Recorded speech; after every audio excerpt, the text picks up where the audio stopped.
की जे मृत्यूनंतरही सर्वांसाठी प्रेरणादायक आहे. जे त्यांच्या जगताना तर प्रेरणादायक आहेतच, पण मृत्यूनंतरही सगळ्यांसाठी दिशादर्शक आहे. मृत्यूनंतरही शोषणाविरुद्ध काम करणारा माणूस. 150वी जयंती आहे या वर्षीला. जगातल्या सगळ्या 50 युनिव्हर्सिटीजनी मिळून एक कोर्स तयार केला, आर्ग्युमेंट्स विथ गांधी अशा नावाचा. आणि यावर्षीच्या आकडेवारीनुसार युनिव्हर्सिटी ऑफ कॅलिफोर्नियाला 183 विद्यार्थी रजिस्टर्ड आहेत या कोर्ससाठी. एक सहज विचार मनामध्ये येतो की भारतामध्ये जर का अमेरिकेतल्या रुझवेल्टच्या नावाने जर का कोर्स सुरू झाला असता तर 150 लोकांनी ॲडमिशन घेतली असती का? किंवा चायनाच्या माओच्या नावाने जर का अर्जेंटिनामध्ये एखादा कोर्स सुरू झाला असता तर तिथे ॲडमिशन झाले असते. मग असं काय आहे, एक माणूस जो एक दंतकथा झाला, एक शोषणाविरुद्धचा आवाज झाला, असा काय आहे की जो एक वैश्विक प्रवास करतो, तसा त्याचे विचार विश्वामध्ये प्रवास करतात आणि सगळ्यांपर्यंत ते पोहोचतात. असं या माणसामध्ये काय आहे याचा अभ्यास करणं हे भारताने 2 प्रकारे केले. अख्ख्या भारताने दोन भागांमध्ये गांधींचा अभ्यास केला. एक अभ्यास केला त्यांच्याबद्दलच्या फॅक्ट्सवर, की त्यांचा जन्म कधी झाला, जे भाषणं रेग्युलर झाले. सगळ्यांनी गांधीजी मॅक्सिमम टाइम्स भाषणांमधनंच ऐकलं.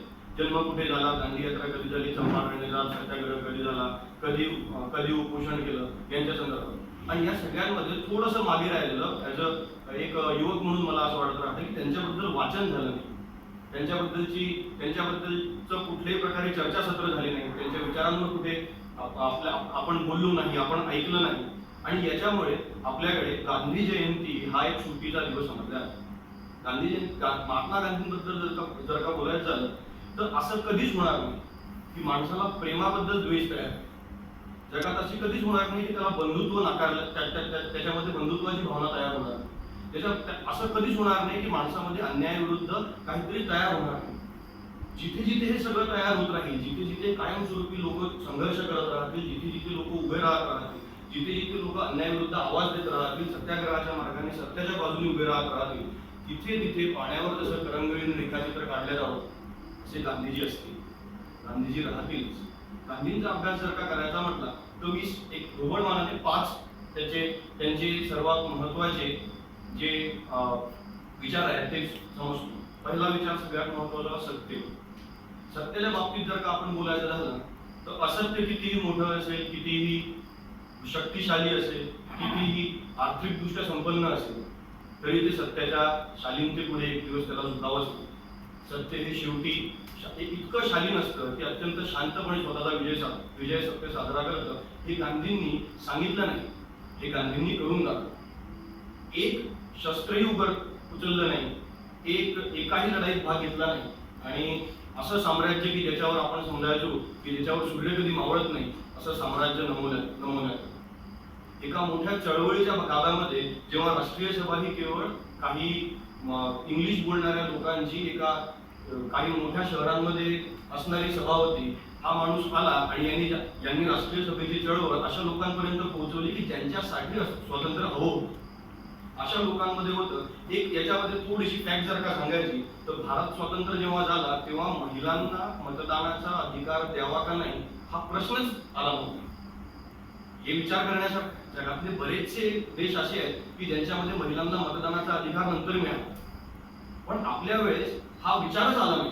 महिलांना मतदानाचा अधिकार द्यावा का नाही याच्यावर चर्चाच झाली.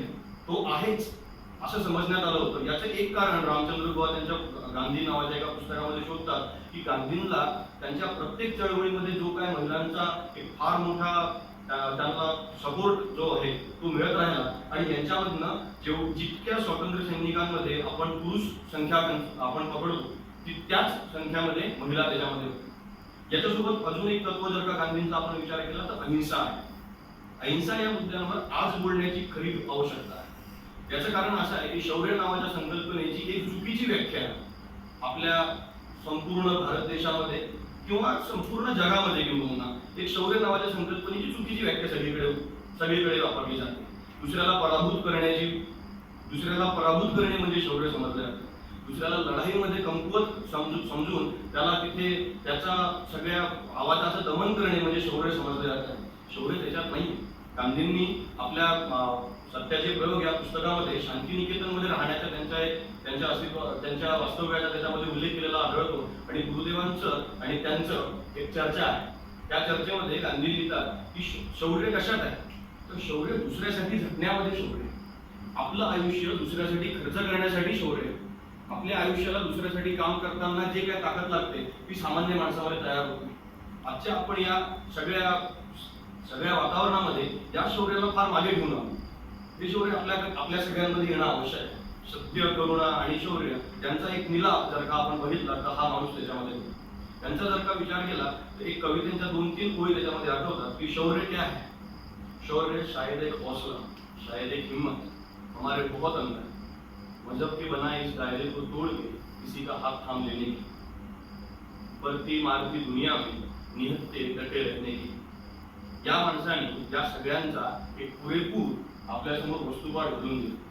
गांधींबद्दल बोलताना अजून एक थोडासा जर का त्यांचा ज्याला आपण म्हणू शकू की हा माणूस एक अत्यंत चांगला सेन्स ऑफ ह्युमर असणारा माणूस आहे. अत्यंत चांगला आहे. हा पैलू खूप कमी लोकांना त्यांच्याबद्दलचा माहिती. सत्याचे प्रयोग नंतर गांधींवर जेव्हा रामचंद्र गुहांनी after Gandhi, India after Gandhi आणि गांधी असे 2 मोठे खंड लिहिले. त्याच्यामध्ये ते लिहितात की गोलमेज परिषदेसाठी जेव्हा गांधी गेले होते तेव्हा त्यांच्या वस्त्र परिधान करण्याची पद्धत जी होती ती इंग्लंडच्या थंडीला पालवणारी वगैरे नव्हती. पण त्यांनी त्याच प्रकारचे कपडे घालून ते इंग्लंडच्या राजाला भेटायला गेले. आणि किंगला भेटून आल्यानंतर त्याला पत्रकारांनी एक प्रश्न विचारला की इतक्या मोठ्या थंडीमध्ये तुम्ही कसं काय त्याच्यामध्ये मॅनेज करता, तुम्ही कसं काय तिथे राहता. गांधी 1 सेकंद थांबून त्याच्यामध्ये विचारले, well the king had enough for two both of us. राजा जो आलेला होता त्यांनी इतकं काही घातलेलं होतं की त्याची उभत सगळीकडे पसरली होती. ब्रिटिश कोलोनिझमच्या राजावर त्याच्या राजवाड्यामध्ये विनोद करणारा माणूस.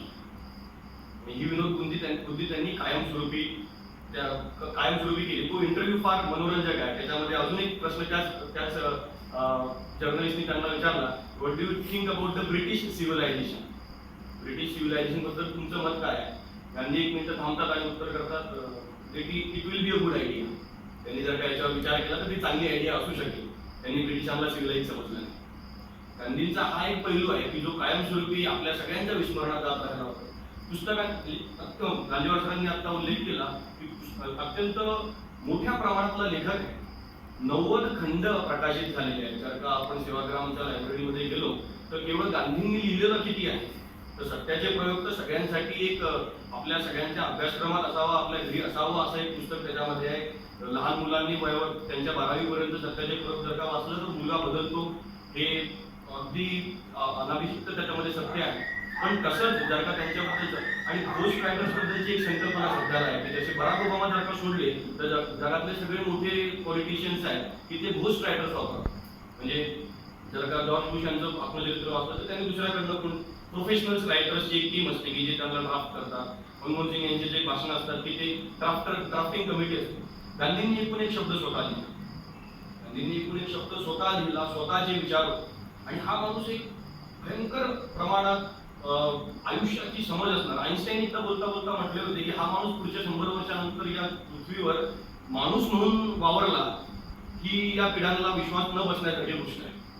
गांधींच्या आपण आता बोलताना आपण एक वाक्य कायमस्वरूपी वापरू, गांधींच्या विचारांचा खून झाला, गांधींबद्दल नंतर भारताने चर्चा केली नाही. माझं मत थोडंसं वेगळं आहे. गांधींनी चर्चा केली नाही असं गांधीबद्दल चर्चा झाली नाही असं नाही. आज आपण इथे 150व्या जयंतीनिमित्त जमलेलो आहोत. त्या काळात पण विचार करणारे इतकेच लोक, त्या काळात पण इतक्याच प्रमाणात लोकांचा विचार असतो. ही संख्या कधीच बदलली. मान्य आहे सध्या भारतामध्ये स्वतःचं पर्सनल इतिहास संशोधक मंडळ आहे व्हॉट्सअप नावाचं. त्याच्यातनं रोज काहीतरी एक नवीन इतिहास आपल्या समोर येत राहतो. फॅक्ट्स रिव्हील होत राहतात, नवीन माहिती त्याच्यामध्ये मिळते. आपण ती एकमेकांना पाठवतो आणि आपण self claimed doctorate in Indian independence movement आपण सगळे झालो. आणि मग आपण बघ त्याच्यामध्ये आपण जे नावं घेतोय त्यांच्याबद्दलचं आपल्याला काहीच गांभीर्य उरत नाही. म्हणजे आपण एकाच पारड्यामध्ये गांधींना आणि गोडसेंना एकाच तराजूमध्ये किंवा तराजूच्या एकाच पारड्यामध्ये ठेवून दोघांच्याही विचारांचं वैचारिक आकलन व्हॉट्सअपवर बऱ्याचदा पाहायला मिळतं. हे असं पहिल्यापासून घडत आलं आहे. जर का आपण इतिहास बघितला तर नाटकांमधनं, सिनेमांमधनं या गोष्टी घडत आलेल्या आहेत. तर पण त्याच्यामुळे गांधींचं महत्व वगैरे त्याच्या तिथपर्यंत पोहोचू शकत नाही, ते विचार तिथपर्यंत पोहोचतच नाही. हा माणूस आकाशामध्ये पोहोचतो. याच्याबद्दल ती भीती आपल्या मनामध्ये मुळीच नसावी. आणि ती जर का भीती असेल तर आपण गांधींना समजण्यामध्येच काहीतरी चूक करतोय. त्यांचं म्हणणं होतं की first they will ignore you, then they will laugh at you, then they will fight with you, and after all you will win. शेवटी तुम्ही जिंका. पहिले तुमच्याकडे दुर्लक्ष होईल, नंतर तुमच्यावर हसल्या जाईल, नंतर तुमच्याशी भांडणं करतील, आणि नंतर तुम्हीच जिंका. सत्याच्या बाजूने तुम्ही उभे राहा. पण हा एक फार महत्वाचा अवलिया त्याच्यामध्ये होता. पर्यावरण 19व्या शतकातला सगळ्यात मोठ्या पर्यावरणवाद्यांपैकी एक असं महात्मा गांधींना समजलं गेलं. स्वच्छता ही ईश्वर आहे असं म्हणणारा माणूस. मग स्वच्छता कोणती आहे? तर मनाची स्वच्छता आहे, परिसराची स्वच्छता आहे. त्यांच्यासोबत एक वाक्य आहे सत्याचे प्रयोगमध्ये, जॉन रस्किन यांच्या बद्दल गांधी जेव्हा लिहितात तेव्हा ते एक वाक्य लिहितात की ध्येय जितकं पवित्र असावं तितका ध्येय प्राप्तीचा मार्गही पवित्र असावा. हे बोलणारा माणूस याच्या आधी आणि याच्या नंतरही घडला. ध्येय पवित्र असावं सगळे म्हणतात, ध्येय प्राप्तीचा मार्ग पवित्र असावा हे पण सगळे म्हणतात, पण दोन्ही एकत्रितपणे पवित्र असावं. मग पवित्र कसे असावेत? त्याच्यामध्ये असत्याचा सहभाग नसावा. असत्य त्यांनी अपवित्र मानलं आणि सत्यच एक पवित्र त्यांनी मानलं. हा एक त्यांच्यातला सगळ्यात मोठा, आपल्या सगळ्यांसाठी एक जरी गुण आपण सगळ्यांनी त्यांचा आत्मसात केला, गुण आत्मसात करणे ही फार मोठी गोष्ट झाली. पण आपल्या सगळ्यांना एक मी शाळेत असताना पण थोडंसं विद्यार्थ्यांशी आज बोलणार, एक चांगल्या सुदैवाने म्हणा की अशा एका पेशामध्ये मी सध्याला आहे की जिथे बऱ्याच जणांशी संवाद साधतात. 2000 मुलं जर का तुम्हाला ऐकत असतील तर एक चांगला श्रोता जरी असतात तरी असला तरी त्याच्याकडे पाहून बोलत राहणं हे सफिशियंट आहे. कारण की दरवर्षीला 2000 लोकांमधून एक जर का मिळाला तर 2050 साली मी जेव्हा रिटायर होईल तेव्हा किमान 40 लोक असे तयार झालेले असतील की जे माझ्यामुळे ज्यांनी गांधी ऐकले असतील. 40 लोक ही फार मोठी संख्या आहे. कारण की हे 40 लोक पुढे 4000 लोकांना, ते 4,000 4 लाख लोकांना जाईल. ही चेन त्याच्यामध्ये चालत नाही. हा तो प्रश्न नाही. त्यांच्याशी बोलताना पण एक वाक्य त्यांच्यामध्ये सांगताना आलं होतं की गांधींनी एकच मुद्दा सांगून मी शेवटी थांबतो की इको फुटप्रिंट नावाचा एक संकल्पना त्यांनी शेवटच्या काही भाषणांमध्ये त्यांनी वापरली. ही फुटप्रिंट काय आहे जी आज फार महत्वाची आहे की जर का एक चप्पल असेल आणि ती जर का बुलढाण्यामध्ये बनत असेल आणि त्याची किंमत 100 रुपये आणि एक चप्पल असेल जी कानपूरला बनते तिची किंमत 50 रुपये, तर आपण दुकानामध्ये गेल्यानंतर कानपूरची चप्पल विकत घेऊ आणि 50 रुपये आपले वाचतात आणि खर्च आपण करणार नाही. गांधींचं एक तत्वज्ञान असं होतं की think global but act local. त्याच्यानंतर ते म्हणतात की कानपूरवरनं चप्पल इथे येते आहे, त्या प्रवासामध्ये जी आपल्या पर्यावरणाचा सगळं नुकसान होत आहे त्याची किंमत 50 राहत नाही. त्याचा जो परिणाम होतोय त्याच्या प्रवासामध्ये ज्या गाड्या वापरल्या जातात, ज्या लोकांची मेहनत त्याच्यामध्ये लागते, किंमत कमी असेल तो त्यांच्या प्रोडक्टचा भाग आहे. पण हा एक प्रकार त्यांनी फार जास्त मोठ्या प्रमाणात सगळीकडे अंमलात आणण्याचा प्रयत्न केला होता. तर वयामध्ये मग काही त्यांच्या शेवटच्या काही काळामध्ये परिस्थिती पण अशी तयार झाली होती की ज्याच्यामधनं भारतामध्ये पार्टिशन वगैरे झालं होतं आणि त्यामुळे त्यांच्या पर्यावरणाच्या सगळ्या संकल्पनेला त्यांना डॉक्युमेंट करता आलं, ज्याला म्हणतो आपण की व्यवस्थित लिहिता आलं नाही, तर त्याचं एक खंड त्याचा झाला असता असं सेवाग्रामच्या तिथले असणाऱ्या एका ग्रंथपालांनी मला सांगितलं होतं. पण त्यांचे लेख त्यांच्याकडे लिखित स्वरूपात आहे, ते जर का आपण वाचले तर त्याच्यातनं बरेचसे गांधी आपल्याला समजत राहतात. की तेवढं बोलून थांबतो की जिथे जिथे संघर्ष पेटत राहील, जिथे जिथे लोक अन्यायाविरुद्ध बोलत राहतील तिथे तिथे गांधी असतील. कारण की मरते हैं हम तुम, महात्मा कभी नहीं.